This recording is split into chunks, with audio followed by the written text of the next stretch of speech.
Muy buenos días, queridos amigos, hermanos, familia de la fe que nos siguen por este medio. Les saludo a todos ustedes con la paz del Señor y con el deseo de que la palabra de Dios vaya tocando nuestras vidas a efecto de poder ir afirmándonos en los caminos de Dios. La semana anterior, precisamente, habíamos hablado al respecto, ¿sí? De no permitir que el enfriamiento espiritual, que la tibieza espiritual llegue a tocar nuestras vidas, porque el enfriamiento nos aparta totalmente de Dios y la tibieza nos mantiene engañados, creyendo que estamos bien cuando en realidad no es así, ¿sí? De tal manera que la palabra nos advierte, nos habla de muchas cosas, porque es una palabra inspirada por Dios, pero escrita para los hombres, a efecto de que nosotros podamos mirarnos, reflejarnos en las conductas, en las convivencias, en las actitudes, en las emociones y en las reacciones que han tenido los personajes bíblicos. Podemos identificarnos en ellos a efecto de advertir lo malo y seguir lo bueno. Es por eso, por ejemplo, que amo yo mucho las cartas de Pablo, dirigidas tanto a los grupos de cristianos en tal o cual ciudad y que llevan las cartas los nombres precisamente de los gentilicios de esa ciudad, es decir, a los de Éfeso, ¿no es cierto? O a los filipenses, a los de Filipo, o a los tesalonicenses, que eran de Tesalónica, ¿sí? Como también las cartas personales de Pablo, que da a Timoteo, a Tito, ¿sí? Que son instrucciones, que son guías, que son advertencias de este tipo de situaciones que pueden darse, ¿sí? Y un poquito relacionando el tema de la semana anterior, de no enfriarnos, de estar dispuestos a coger cada día la cruz y seguir en pos de Cristo, si es que queremos vivir piadosamente, si es que queremos vivir conforme a la voluntad de Dios, si es que efectivamente nosotros queremos perseverar en esta salvación que Dios nos ha otorgado hasta el fin, es decir, no declinar, no desmayar, no desfallecer, no distraernos siquiera del plan y del propósito que Dios tiene en la vida. Haciendo acotación también, y es pertinente decirlo, de que la vida cristiana primero no es fácil, es decir, la vida cristiana no es para gente simple, no es para gente, me refiero simpleza, ¿sí? Me refiero simple, no como el común denominador de las personas, en la cual yo me pertenezco, sino más bien para gente sin compromiso, sin entusiasmo, sin ganas. No, uno cuando decide seguir a Cristo, ¿sí? Tiene que ser persona de ímpetu, de ánimo, de fuerza y también dejarse doblegar por lo que Dios quiere en nuestras vidas y no mantenernos en posturas tercas, necias, incongruentes muchas veces, porque a veces hablamos una cosa y actuamos de manera diferente. Entonces, tratar de ser consistentes en el cristianismo en nuestra vida, ¿sí? Digo, las cartas de Pablo son un muy buen ejemplo, son una recomendación increíble para que nosotros podamos manejarnos a efecto de no enfriarnos, ¿sí? Y de tener una vida de convivencia con la familia de la fe que también sea saludable, que nos haga crecer, ¿sí? Hay el altísimo riesgo, yo creo que mencionaba algún ejemplo en la prédica anterior, que son las prédicas que damos los días domingos.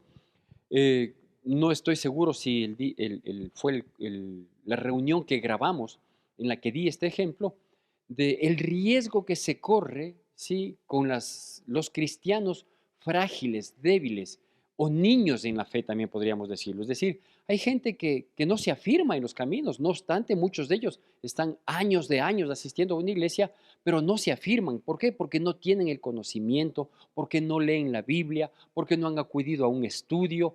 Entonces, a la vuelta de la esquina, cualquier viento de doctrina les puede distraer y alejar, o simplemente se pueden ir enfriando, ya no le tienen gusto, no tienen ganas, no tienen gozo, y piensan que es una costumbre el asistir a la iglesia, que al dejar de hacerlo, pues no va a pasar absolutamente nada. Y no sabemos que estamos poniendo en riesgo lo más terrible, lo más grande de nuestra vida, ¿no? Y que es la salvación. Es decir, yo puedo dejar de asistir a la iglesia, puedo ya no ir, destinar ese domingo a un paseo, a disfrutar con la familia, a hacer deporte, en fin, cualquier pretexto puedo encontrar para dejar de asistir a la iglesia, ¿sí? Y si en la vida eterna no voy al cielo, y no hay otra posibilidad de ir sino al lado opuesto.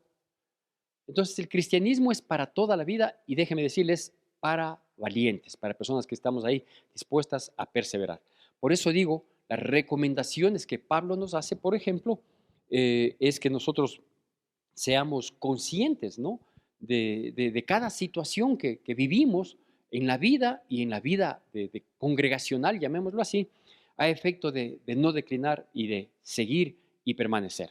Así que en ese contexto quiero, por favor, que me acompañe a Primera de Tesalonicenses, capítulo 5, Primera de Tesalonicenses, capítulo 5, y vamos a hacer la lectura de la palabra de Dios del versículo 12 al versículo 17. Primera de Tesalonicenses, capítulo 5, versículos 12 al 17. La palabra de Dios dice así. Me sigue, por favor, con atención y con la debida reverencia que amerita la palabra de Dios. Dice así: Os rogamos, hermanos, que reconozcáis a los que trabajan entre vosotros y os presiden en el Señor y os amonestan, y que los tengáis en mucha estima y amor por causa de la obra. Tened paz entre vosotros. También os rogamos, hermanos, que amonestéis a los ociosos, que alentéis a los de poco ánimo, que sostengáis a los débiles, que seáis pacientes para con todos. Mirad que ninguno pague a otro mal por mal, antes seguid siempre lo bueno unos para con otros y para con todos. Estad siempre gozosos, orad sin cesar. Y los siguientes versículos dice, demos gracias a Dios en todo, etcétera, etcétera. Bueno, yo me he permitido solo tomar estos pocos versículos para un poquito desglosar, desmenuzar lo que Pablo nos dice en sus cartas. Porque Pablo nos menciona, por ejemplo, eh, todas las personas que le ayudaron a él en las condiciones, la mayoría de veces difíciles que él afrontaba. Entonces, ¿quién estaba con él en la cárcel, por ejemplo? Entonces decía, esta carta es escrita por mi mano con los compañeros Timoteo, o con este siervo fiel que les he enviado, Tiquico. Iba dando algunos nombres de personas que prácticamente él está recomendando, ¿no? Y diciendo, por favor, cuenten con ellos son fieles siervos, por eso les he enviado. Cualquier cosa que quieran conocer, háganme saber a través de ellos, etcétera, etcétera, ¿no es cierto? Entonces recomienda personas que son confiables, personas que son buenas, a quienes aquí la palabra de Dios los destaca en esta porción que acabamos de ver, ¿no es cierto? Que hay que reconocerles, que hay que ellos sean personas que puedan amonestar, obviamente tener autoridad para poder hacerlo, etcétera, etcétera. Ya vamos a ir tocando unos 4 puntitos por ahí.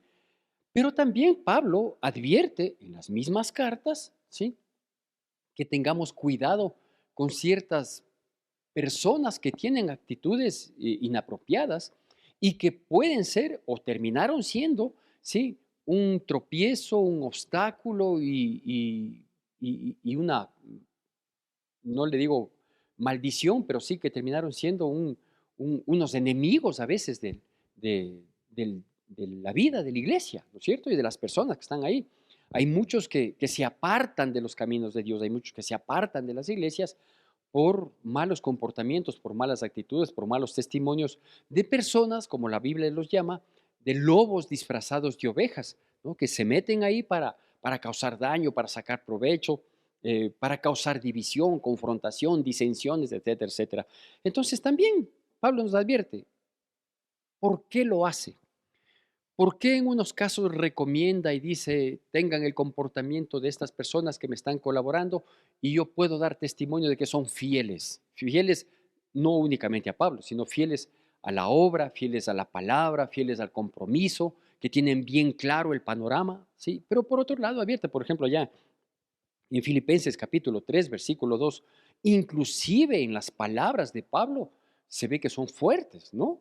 Dice, por ejemplo, guardaos de los perros, guardaos de los malos obreros, de los que mutilan el cuerpo, ¿no? Palabras de Pablo, digo Filipenses 3:2 o 2:3, perdón, que 3:2 mismo es, sí, que lo menciona. Entonces, si Pablo en su amabilidad, en su gentileza, que siempre trata las cosas con mucho tino, con mucho respeto, advierte de ese modo, ¿no? Entonces es porque sí, congregacionalmente se corre el riesgo y no porque las congregaciones generen, sino porque hay personas que se meten en las congregaciones y se dejan llevar por tal o cual situación y terminan volviéndose enemigos. Hay muchas personas, por ejemplo, yo he conocido a lo largo de mi vida cristiana y en parte nada más en mi vida ministerial, es decir, inherente a mi misión de predicar el Evangelio, yo he conocido personas que se solazan, se sienten triunfadoras, se sienten victoriosas dividiendo una congregación. Digo, yo he conocido, y no una, he conocido muchas personas. En mi ministerio, sí, quizás alguna persona.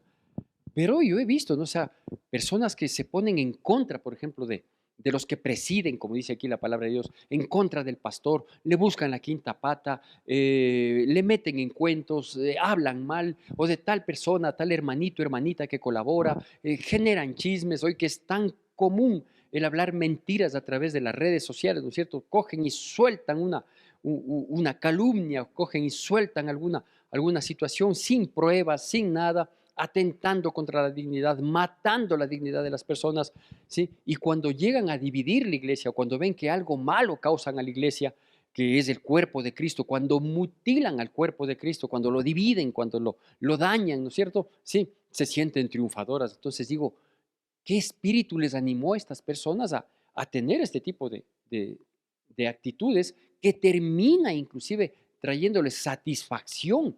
¿Sí? Cuando la iglesia debe estar firme, fuerte, edificada, perdonándonos unos a otros, consolándonos, apoyándonos, edificándonos mutuamente, pero son ese tipo de cosas.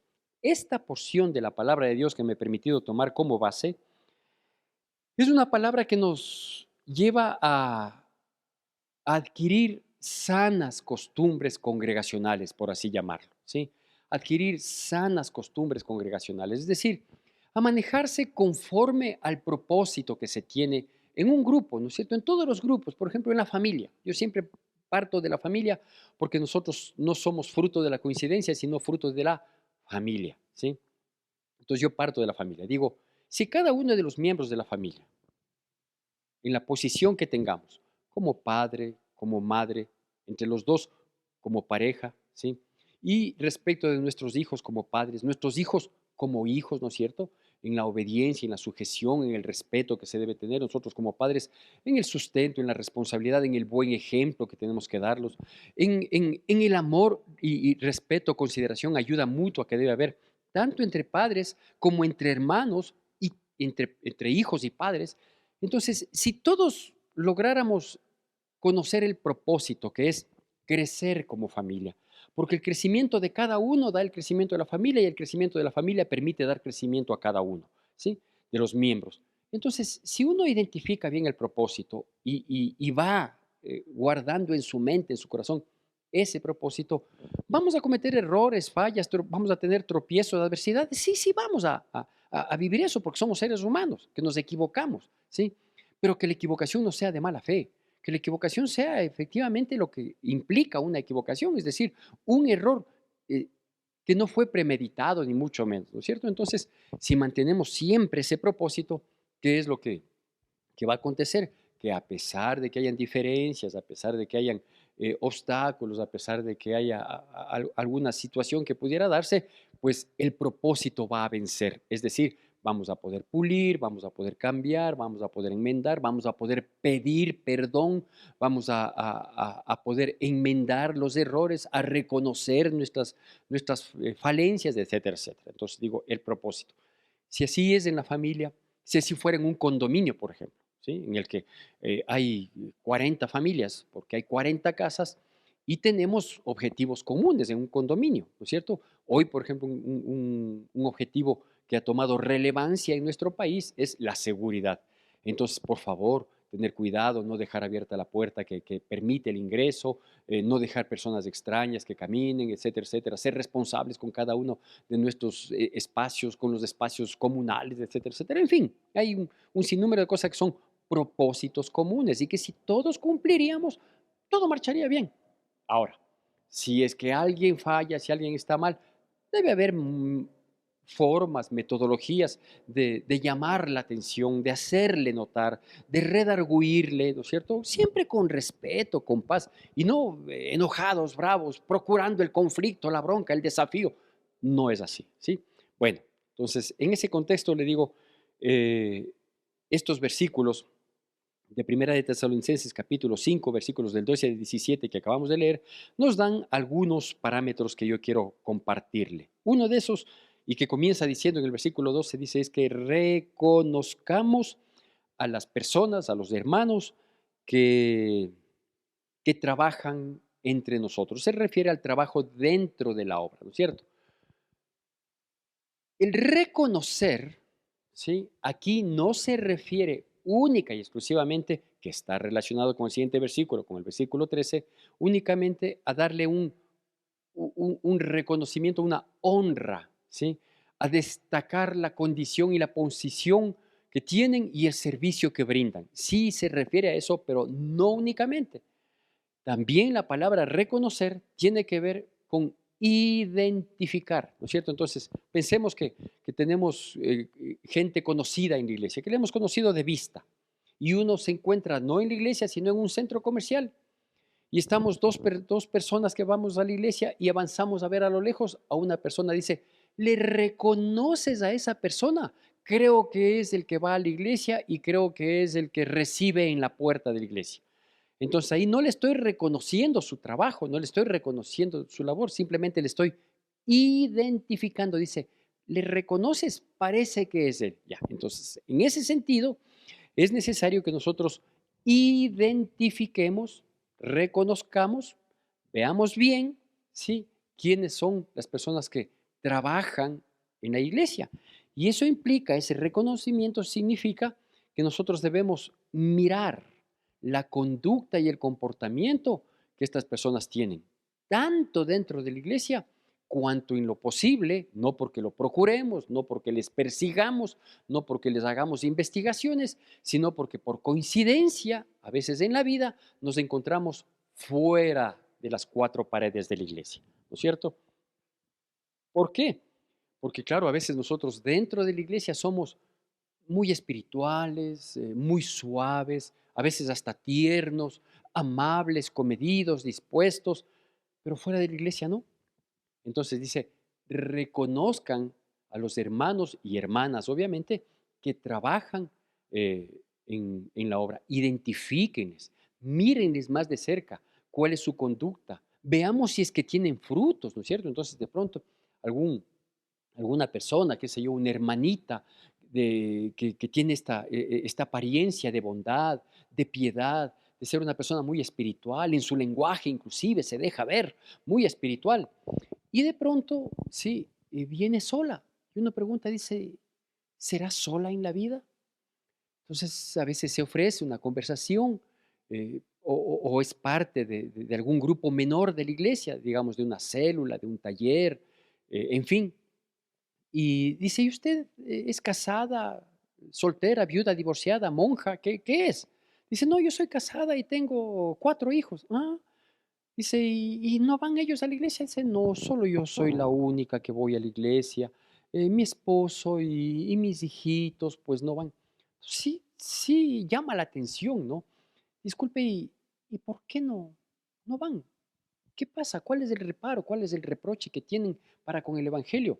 ¿No ha podido usted como hermanita en la fe, como hermanito en la fe, hablarles a su familia con una manera prudente, con sabiduría? Sí, tal vez no, el ejemplo que usted debe ser en su casa no refleja a Cristo como para que sientan inquietud, ¿sí? Entonces, eso es también reconocer, ver si es que tienen frutos, ver si es que efectivamente tienen la condición de servir en la iglesia, que el servicio en la iglesia no es solo la disposición de hacer algo que en algunos casos hasta sea visible, ¿sí? En la hora y media que dura una reunión dominical, ¿sí? Sino que debe haber frutos, debe haber evidencias, debe tener este reconocimiento de que es un hijo, una hija de Dios. Es por eso, por ejemplo, que nosotros acá en nuestra congregación, yo respeto mucho cómo lo hagan en otras iglesias, Pero acá, por ejemplo, nos gusta mucho que sirvan familias, ¿sí? Es decir, el papá, la mamá, el hijo, etcétera, etcétera, porque ese compromiso familiar, en parte, digo, no siempre, en parte es una garantía de que son personas cristianas también en casa, también en casa. No sabemos de los trabajos, no sabemos a nivel social, pero al menos sabemos que también en casa, ¿no es cierto? Yo escuchaba el testimonio de una persona de aquí hace no mucho tiempo, que cuando compartió la palabra, dijo que estaba muy agradecido a Dios por darle la oportunidad de compartir la palabra, porque cuando fue invitado hace N años, no sé cuántos, por un amigo, comenzó a venir, a venir, a venir, y al poco tiempo su esposa se inquietó por ir al lugar al que él iba el domingo, y venía solo los primeros domingos, ¿sí? Pero su esposa se inquietó por su cambio de vida, por su actitud de vida, por las nuevas decisiones que comenzó a tomar en su vida. Entonces la esposa le preguntó, le dijo, ¿qué te pasa? Estás raro. Eh, ¿Cómo así estás teniendo este comportamiento? Le dijo, porque estoy yendo a la iglesia, estoy entendiendo la palabra de Dios y quiero hacer las cosas correctamente. Entonces, ese es, por ejemplo, un siervo con frutos, ¿sí? ¿Por qué? Porque tácitamente está ganando a su familia y así puede hacerlo con compañeros de trabajo, etcétera, etcétera. Entonces, reconocer significa identificar, mirar su conducta de vida, sus frutos, los resultados que tenga de esto, ¿sí? Para que puedan hablar con autoridad. Es decir, dice que hay que reconocer a los que trabajan entre vosotros, dice, y os presiden en el Señor y os amonestan, ¿no es cierto? Entonces, por eso digo que esta palabrita, este primer punto que es reconocer, ¿sí? Implica no solo darle una honra, darle un honor, saber la posición que se tiene, sino que tengan la condición, por sus frutos, por sus resultados, que tengan la condición de presidir, o sea, de guiar, de hablar, de liderar, ¿sí? Y que tengan la condición de amonestar, ¿no? Entonces, el segundo aspecto, que es amonestar, para uno tener la condición de amonestar, ¿sí? De llamar la atención, de redarguir, como nos dice también la palabra de Dios, uno debe tener autoridad de vida. Porque para llamar la atención pueden haber un mundo, ¿sí? Hay hijos que son juzgadores de los padres, ¿no es cierto? Es que mi papi así, es que mi mami asado, es que mi ñaña, mi ñaño, y y la culpa tiene todo mundo, menos el malcriado o la malcriada. Entonces, para amonestar y llamar la atención son número uno, pero para obedecer y dar ejemplo, para eso sí ya no, para eso sí ya no. Entonces, eso sucede en el mundo, en la iglesia no. En la iglesia hay que amonestar, pero para amonestar hay que tener la autoridad para hacerlo. Y la autoridad no le da una posición, la autoridad le da un estilo de vida. ¿A quién hay que amonestar? Primero, reconocer. Segundo, amonestar. Dice, hay que amonestar a los ociosos. Siempre ha habido, ¿sí? En las iglesias, desde que la iglesia es iglesia, es decir, de la iglesia primitiva, gente que quiere vivir del cuento, gente que inventa cualquier situación o quiere adaptarse a una condición para vivir del cuento, ¿no es cierto? Hay gente, por ejemplo, que piensa y exige y se molesta, eso sí me ha tocado vivir este tipo de experiencias, de personas que por ser cristianas llegan a la iglesia y piensan que la iglesia les tiene que mantener, que la iglesia de lo que recogen, que les den también dinero, porque la iglesia, si son cristianos, entonces tienen que apoyar, ¿sí? Cuando la Biblia aquí no nos dice que nosotros tenemos que apoyar, no estoy diciendo que no lo hagamos, de hecho, lo hacemos, ¿sí? Pero bajo ciertas condiciones, ¿no es cierto? Pero si alguien quiere vivir del cuento, si alguien quiere simplemente que todos trabajemos, que todos nos esforcemos, que todos ofrendemos, que todos diezmemos para sostener a un poco de ociosos, un poco de vagos, eso no es así, ¿no es cierto? Entonces dice más bien a los ociosos, en vez de mantenerles, en vez de socaparles su negligencia, dice hay que amonestarles, ¿sí? Eso por un lado. Pero también se entiende ociosos a los que no colaboran en la obra, a los que pudiendo trabajar no trabajan. ¿Cómo se trabaja en la obra? Solo en las cosas que el pastor delega. Es decir, hágase cargo de una célula, hágase cargo de un taller, ayúdeme con la predicación aquí, hágase cargo del grupo de alabanza, del coro, de los niños, de los adolescentes, qué sé yo, de los distintos ministerios, como solemos llamar nosotros acá en nuestra congregación, pueden existir en una iglesia, ¿no es cierto? No, el trabajo del cristiano es predicar el Evangelio. El trabajo del cristiano es compartir la palabra de Dios. Esa es la gran misión que tenemos todos. A lo mejor nunca llego a pararme en un púlpito, a lo mejor nunca llego a ser líder visible de tal o cual cosa, pero no tenemos que ser ociosos. Nosotros tenemos la costumbre acá de preguntar en cada reunión dominical si es que tenemos y contamos con personas nuevas. Y claro, cuando hay una que otra persona nueva, nos gozamos en esto. Pero cuando no hay, qué tristeza también, ¿no? Decimos, ¿cómo es posible que vengamos, que asistamos y que en esta semana no hayamos podido impactar a alguien con nuestra vida, con nuestro testimonio, que no hayamos podido compartir la palabra a alguien, que no hayamos podido invitar a alguien? Entonces, eso es triste, es crítico, ¿no es cierto? De tal manera que hay que amonestar. ¿A quién? A los ociosos, a los que quieren vivir del cuento y piensan que la iglesia se creó para mantenerles, ¿sí? Porque pues ellos creen que es así. O también ociosos son las personas que no trabajan para el reino. Eso es la manera más correcta de decirlo. Como también dice que hay que amonestar a los, porque el ocioso no da fruto, ¿no? El ocioso no da fruto para nada. Dice que hay que amonestar también a que alentemos, dice, a los que tienen poco ánimo. Tanto los que tienen poco ánimo, ¿sí? Como los débiles, que se refiere el versículo 14, tanto los que tienen poco ánimo como los débiles, ¿sí? Son personas que todavía no han adquirido una buena costumbre de leer la palabra de Dios y meditar sobre ella, como también las personas que no están dispuestas o no se han dejado moldear de parte de Dios. Entonces siempre están débiles, siempre son víctimas o siempre tienen una autoestima muy bajo porque todavía no llegan a entender lo que implica ser un hijo de Dios, el tener la potestad de ser llamado un hijo, una hija de Dios, ¿sí? Que, que quizás no tienen una comunión muy permanente, muy plena con Dios. Son gente que cuando tiene dificultad solo espera que vayan a orar cuando ellos mismos podrían orar. La oración no es exclusividad de nadie, sino privilegio de todos los que queremos comunicarnos con Dios. Entonces hay que amonestar también a los desalentados, de decirle, póngale ganas, vamos adelante, todo esto va a pasar, Dios tiene una promesa para esta situación, usted créale a Dios y ahí vamos, ¿no es cierto?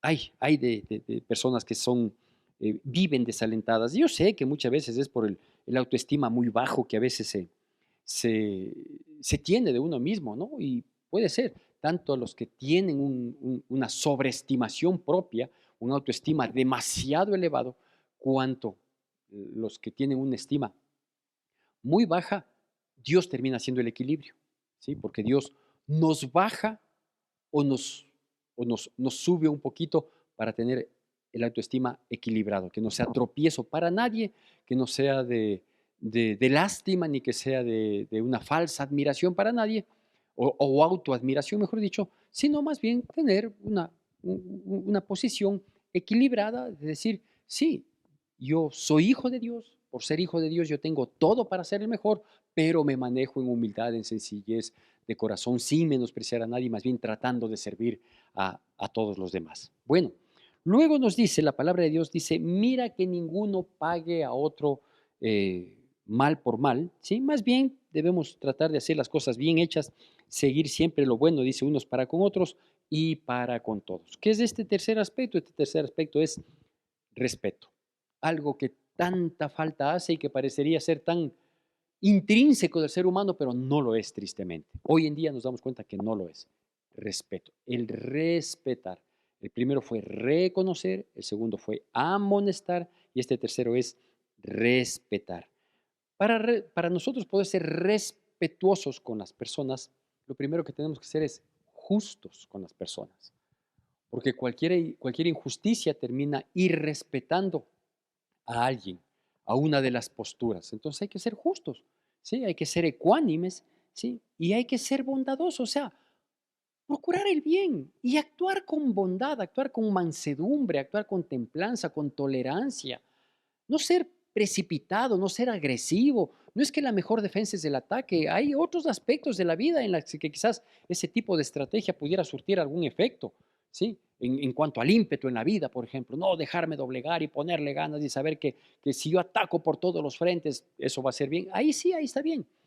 Pero en cuanto a la actitud, a la comunicación, a la relación con las personas, yo puedo tener las más grandes diferencias con X, Y, Z persona.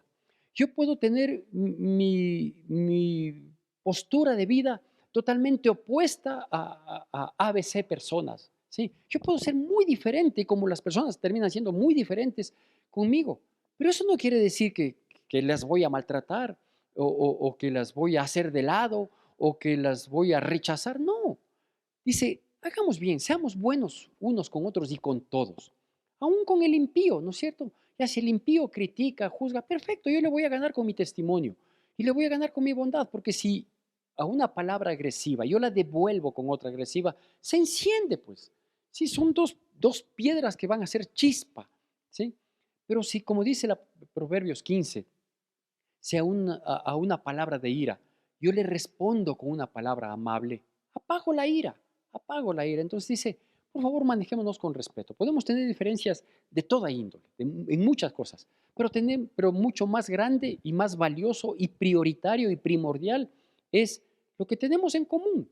¿Sí? ¿Qué tenemos en común? A Cristo, al Evangelio, a la salvación, al propósito de ser luz para este mundo que está en tinieblas. Eso es mucho más valioso y son denominadores comunes que debe tener la familia de la fe.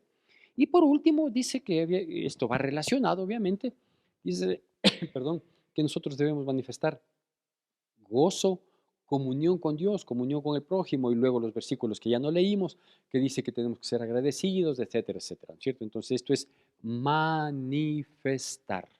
¿Manifestar qué? Esto, el gozo, una buena actitud, una sonrisa nunca está de más. Yo sé que a veces, a mí me ha pasado más de una vez, más de una época me ha pasado, en que sonreír no es fácil, porque claro, la vivencia de cada uno, ¿no? Los problemas, las dificultades, las contrariedades, pero cuando las contrariedades ya son fuertes, ya no son simples contrariedades, ya son problemas, a veces graves, y que no estamos con el ánimo de sonreír. Perfecto, yo soy de las personas que me gusta estar feliz, me gusta hacer bromas, siempre dentro del respeto, me gusta tratar de ser feliz, ¿sí? O sea, que en un día, al menos más de una vez, haya tenido pretexto para sonreírme, ¿sí? Y sacar una sonrisa, sobre todo, es lo que más me gusta, mi sacar sonrisa a otra persona. Y, y claro, eso no es gozo, es alegría, ¿sí? Para que no piensen que estoy confundido. El pastor piensa que gozo es reírse. No, no pienso que gozo es reírse. Pienso que la sonrisa es buena, ¿sí? El gozo es esa fortaleza de parte de Dios para enfrentar cualquiera sea las circunstancias de nuestras vidas, ¿sí? Entonces tengo claro el panorama.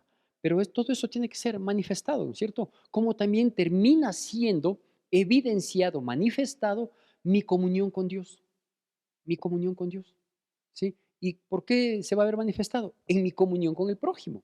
Yo no puedo decir que tengo una gran comunión con Dios, que cómo oro yo a Dios, que cómo tengo esa intimidad con Dios, cuando quizás con el prójimo soy áspero, soy duro, soy frío, ¿no es cierto? No tengo misericordia, compasión, soy insensible. Entonces, ¿de qué comunión con Dios estoy hablando, no es cierto? Así que dice, manifestemos gozo, paciencia, manifestemos misericordia, compasión, amor, perdón, ¿sí? ¿Cómo se llama esta prédica? Esta prédica me he permitido llamarle convivencia familiar. Convivencia familiar. Pensé ponerle convivencia congregacional, pero como que no es tan íntimo como decir convivencia familiar. ¿Por qué? Porque nosotros somos familia de la fe, ¿sí? Nosotros somos un cuerpo en Cristo Jesús. Nosotros somos miembros de este cuerpo glorioso que se llama iglesia y que es la novia de Dios, la novia de Cristo, la novia del Cordero, que está esperando anhelante la venida de su novio para ser llevados, para ser rescatados, por nuestro Dios, fruto de que hemos aceptado, no fruto de que somos, qué bestia, qué santos, qué maravilla, no, fruto de que hemos aceptado por fe el sacrificio de Cristo Jesús en el Calvario para perdón de pecados, como también hemos aceptado, ¿sí?, el seguir sus pasos, seguir sus caminos, tener una convivencia familiar sana. Permítame concluir con esto. Cada comportamiento adecuado de uno de cada miembro de la familia de la fe, cada comportamiento adecuado tiene que dar ejemplo y aportar a la familia de la fe para que ésta crezca y se fortalezca en el Señor. Recuerde, no se enfríe, no deje de asistir, no deje de leer la Biblia, no deje de orar.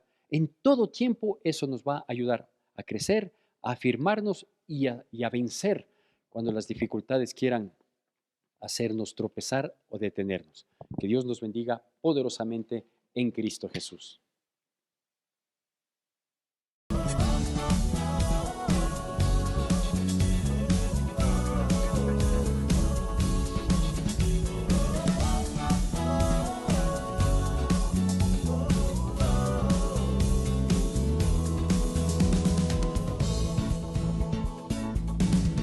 Toda la tierra y su creación se rendirán ante tu trono, Dios, y toda lengua te confesará